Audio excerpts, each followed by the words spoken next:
Hey everyone, welcome back to Wixfix. I hope you're having a fantastic day. My name is Ryan, and in today's video, I'm going to be showing you all of the different keyboard shortcuts that you can use inside of Editor X. Let's go ahead and get started.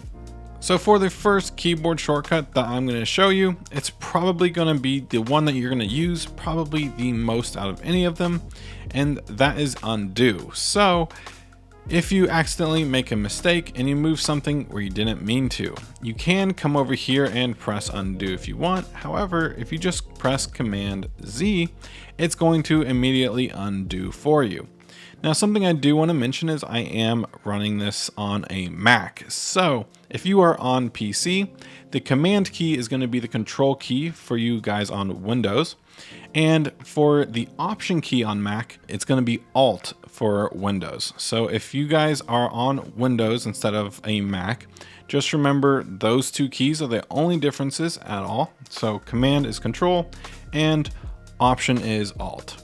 But again, just to show you guys again, if I accidentally move something, I can press Command Z or Control Z to undo it. Now, if I am kind of playing around with two designs, maybe I want to switch the order of these a little bit. What you can do is press Command Z, or you can press Command Shift Z to kind of redo it to kind of compare the designs a little bit. Or in case you accidentally pressed undo a couple times too many, you can press Command Shift Z to redo, which is this button right here.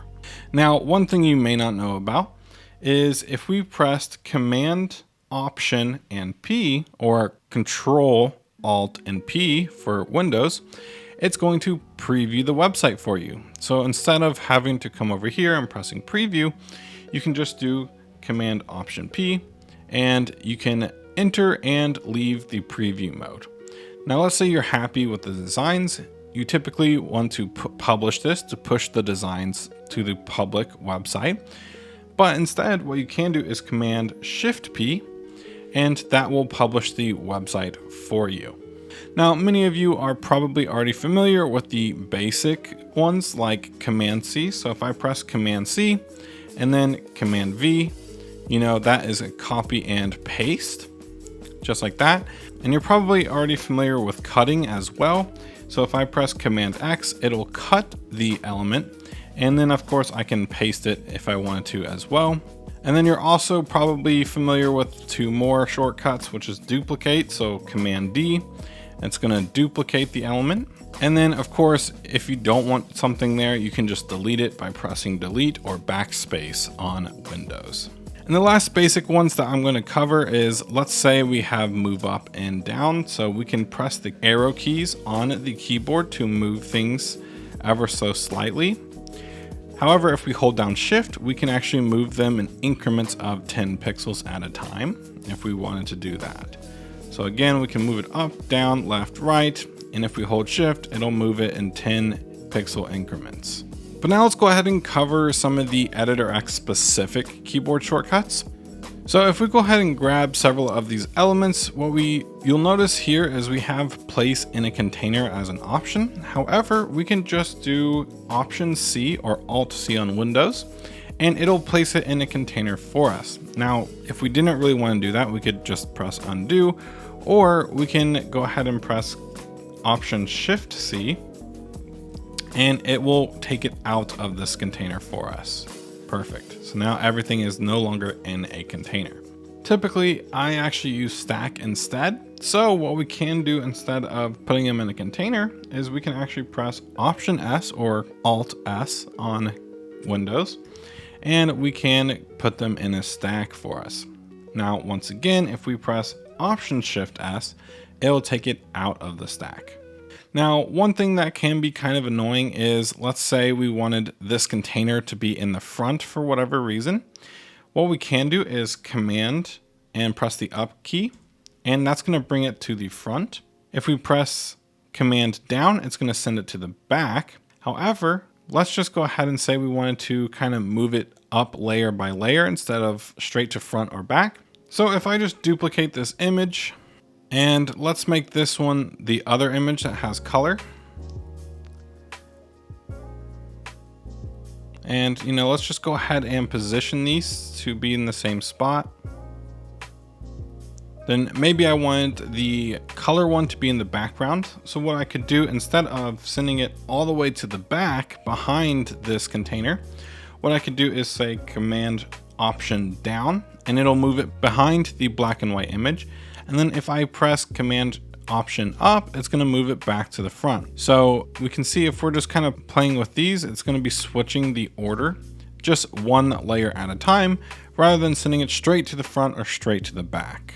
Now, currently I have this image selected, so if I don't want this one selected, I can just press Escape and it will remove the selection. Also, you'll notice that if I click on it again, it is currently docked. So if I wanted to drag some things around and not worry about docking, I can just press Command while I'm dragging it around.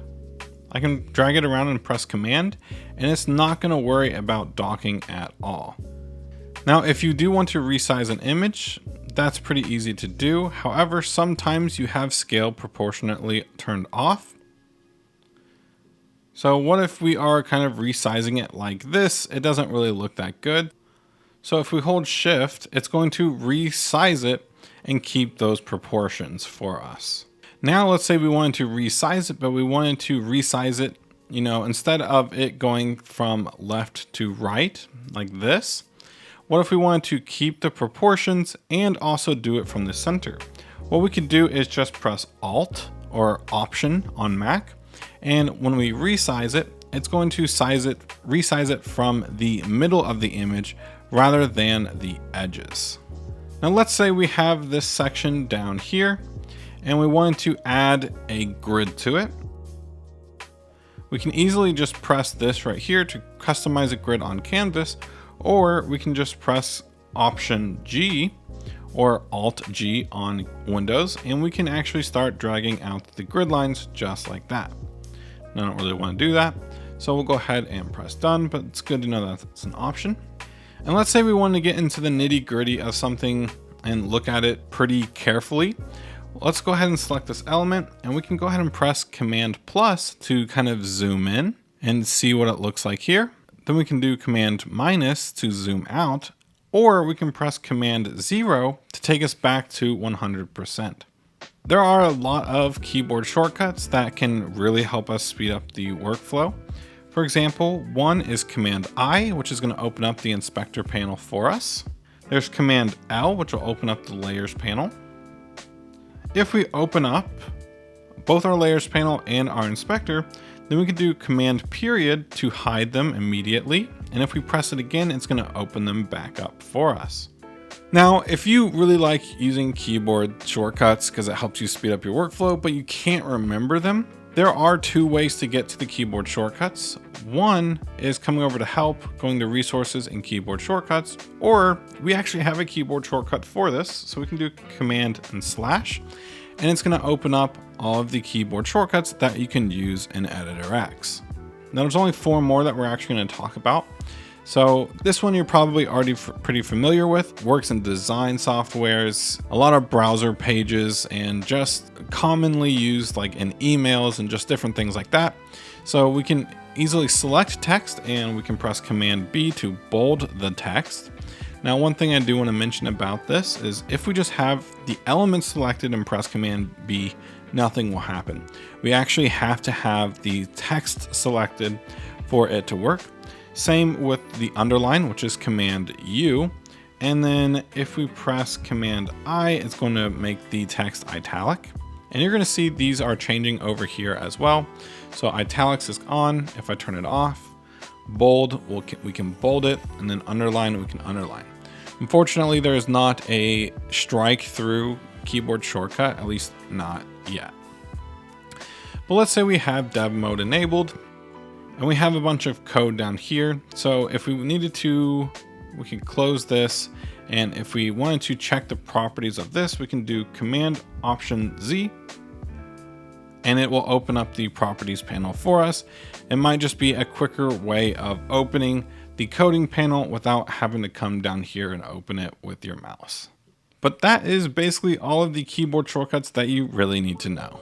But that's basically gonna wrap it up for today's video. If you all did enjoy, please consider giving this video a like and subscribing to the channel for more Wix and Editor X content coming out really soon. Thank you all again, and I'll see you all in the next one.